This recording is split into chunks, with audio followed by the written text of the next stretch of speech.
Hi, I'm Brian. I'm redeemed and loved by Jesus.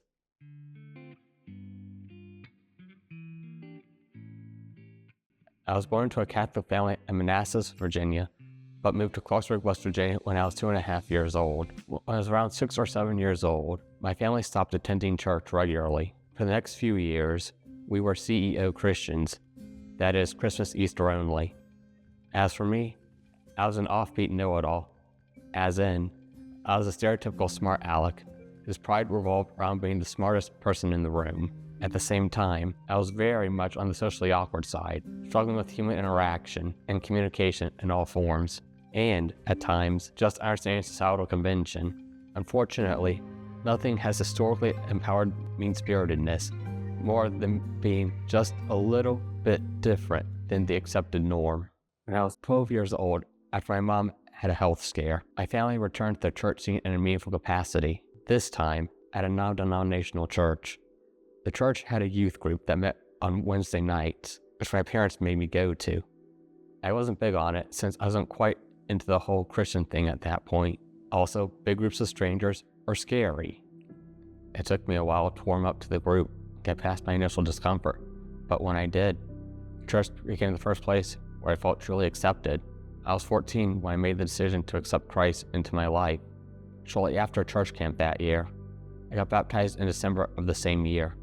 Little did I realize what it really meant. It's one thing to hear a sermon about what it means to be a Christian, but it's another thing entirely to live out your faith.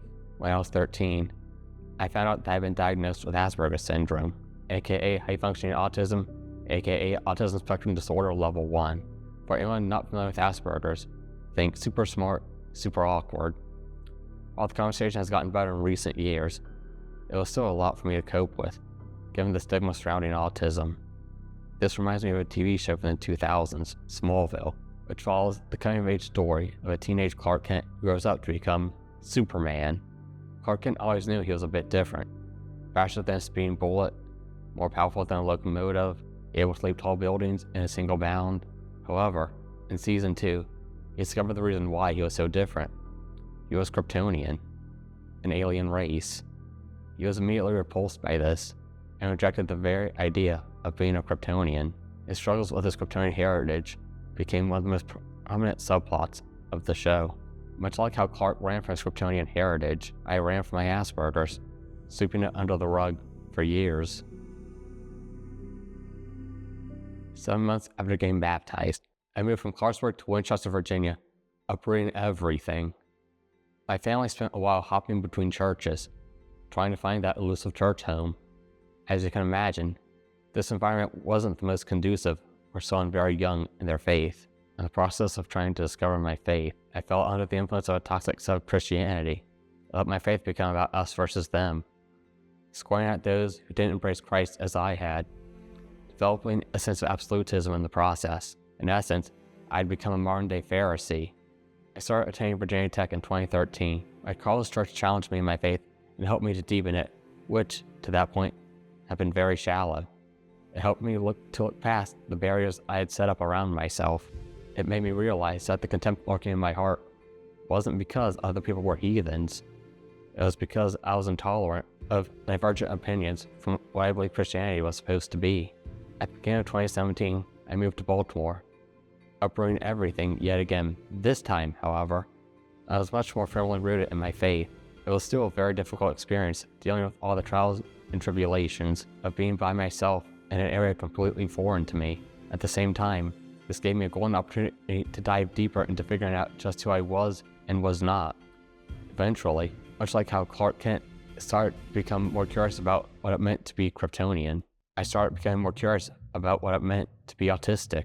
In the past few years, I started spending a lot of time poring over resources about autism and Asperger's syndrome, trying to understand both it and me. For far too long, I've been taking cues from others on who I should be, but left me with no real sense of identity. I was as scrambled as a Rubik's Cube. Much like solving a Rubik's Cube, my journey has had many twists and turns to get me to where I am. The toughest part of solving a Rubik's Cube is that the closer you get towards solving it, the less straightforward the path becomes. Eventually, it gets to the point where you must take a step or two backwards to go forward.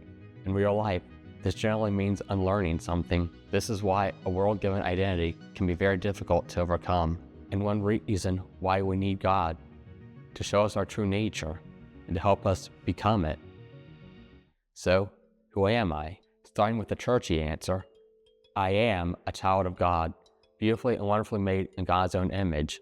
I am a peacemaker, with all the polarization in my first-hand experience as a part of the problem. This is a calling I developed a bit of a passion for.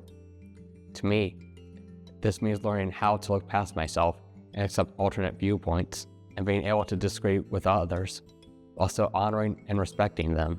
As for me, on a more personal level, I am a very passionate geek with a sharp wit and a big heart, much more than some know-it-all. I am autistic. Though a bumpy road, I've been actively working on understanding and coming to terms with my Asperger's. In the Smallville series finale, when Superman finally learns to embrace his Kryptonian side, that's when he begins to soar, both figuratively and literally. Finally, I am a work in progress. For all the identities I've resolved or am resolving, more identity crises will come up and force me to rediscover myself.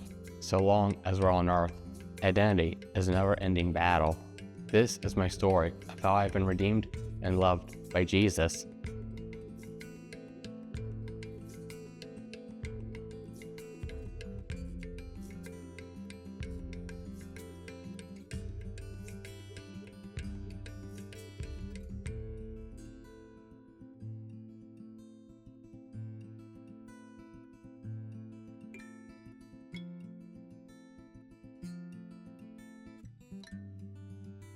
For fun. You just pretend like you just flying away. Okay.